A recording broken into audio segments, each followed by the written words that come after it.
देखिए, नागौर जिले की जनता ने दूसरी बार मुझे मौका दिया, दूसरी बार पार्लियामेंट भेजा। पूरी नागौर के सर्व समाज का, 36 कौम का, नौजवानों का, किसानों का और विशेषकर मुस्लिम समाज जिसने 100% पोलिंग की आरएलपी के पक्ष में और दलित, इन सब भाइयों का हृदय से मैं आभार प्रकट करता हूँ। और ये पूरी जीत नागौर जिले को समर्पित करता हूँ।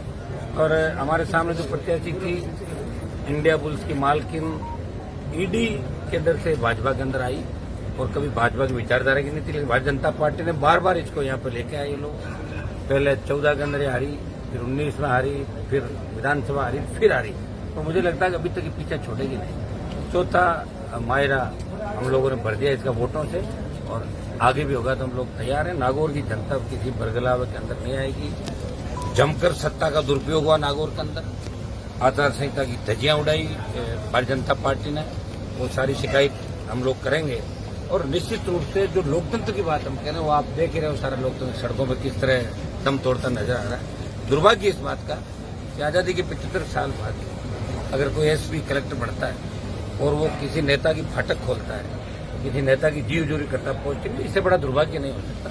ये सारी चीजें भी हम करेंगे। अब कोई दिक्कत एमपी बन गया, अब सारी चीजें पता किसको कहाँ बुलाना और कहाँ बैठा रख रहे, ये सारी बातें हमारे हाथ के अंदर आ गई। आप निश्चिंत रहें। पहले भी जो अधिकारी दादागिरी कर रहे थे राजस्थान में, उनका दिमाग ठीक किया, आगे भी करेंगे। और जिले को 1-2 दिन के अंदर अच्छी खुशखबरी हुई, आपको 1-2 दिन के अंदर दे देंगे। आपका मीडिया का भी मैं धन्यवाद दूंगा कि आप सबने पूरा सहयोग चुनाव के अंदर सब लोगों ने रखा। और जो 5 साल पिछले 5 साल के अंदर हमारे जो मुद्दे थे पीछे रह गए, या विकास के जो काम, ये जो सड़क बन रही है आपके नागौर के अंदर, भोगलाव रोड की जो सड़क बनी, अधूरी सड़क है, ढंग से नहीं बनी, उसको हम ठीक कराएंगे। और इस सड़क के बाद जो फ्लाईओवर हमारे जिले के अंदर आरओबी, आरयूबी जितने भी हैं, और ये मानासर का आरओबी जो गलत बना, ड्राइंग गलत कर दी अधिकारियों ने, उसकी मैं जांच करवाऊंगा। ड्राइंग के अंदर जो भी अधिकारी दोषी थे उनके खिलाफ कार्रवाई करवाएंगे। तो इसको कोशिश ये करेंगे कि मानासर का जो फ्लाईओवर है जिसमें एक्सीडेंट होता है, इनको मैं ठीक कैसे करवाऊंगा। इंजीनियरों की टीम भेज के इसका वो भी करेंगे। जिले में पीने का पानी शुद्ध ढाणी मिले, शिक्षा के क्षेत्र में हमारा जिला आगे बढ़े। जहाँ मैं खड़ा हूँ कॉलेज के अंदर, यहाँ सब्जेक्ट नहीं हुआ करते थे, पिछले साल सारे पीछे सब्जेक्ट हुआ है हम लोगों ने मिलकर। जिले में करीब 2 दर्जन कॉलेज पिछले 10 साल के अंदर, केंद्रीय विद्यालय 4 खुले। कोशिश करेंगे मकराना, जाहिल सहित तमाम क्षेत्रों में नए केंद्रीय विद्यालय खुले। और केंद्र की योजनाएं, चाहे रेल की हो, चाहे हाईवे हो, नेशनल हाईवे फलोदी से लेकर नागौर जयपुर, इसको NH हमारा बाकी, इसको भी पूरा कराएंगे, घोषित कराएंगे। और ठीक ठाक रहा सब, जैसा कि दिल्ली में चल रहा है। एनडीए इंडिया के अंदर कौन सरकार बनाना, हम तो कोशिश करेंगे इंडिया अलायंस की सरकार बने। और निश्चित रूप से कुछ भी हो सकता है, राजनीति के अंदर कह नहीं सकते। मोदी का 400 पार का नारा धरा रह गया। मोदी अमित शाह का घमंड उतार दिया राजस्थान के लोगों ने।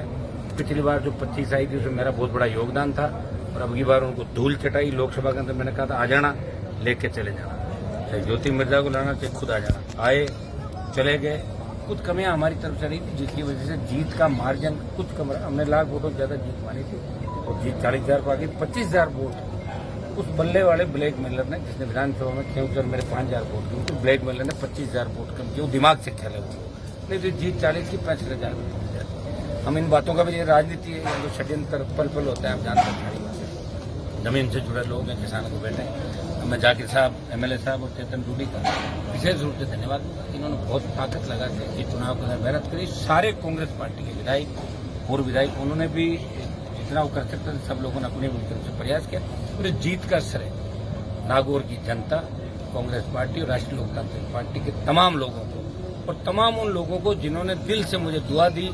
बाहर बैठे भी सोशल मीडिया के माध्यम से, कहीं बैठे भी कि हनुमान जी संघर्षशील है, हनुमान जी को लोकसभा में भेजना है, ये जरूरी है। और मैं तो ये कहूंगा कि मेरी जीत यहाँ पर हुई कांग्रेस की वजह से, और कांग्रेस की जो सीटें आई राजस्थान के अंदर वो RLP की वजह से आई। नहीं तो 2 बार आपने देखा होगा 25 का पार नहीं कर सके, और इस बार चुनौती देके हमने 10-11 पार कराया।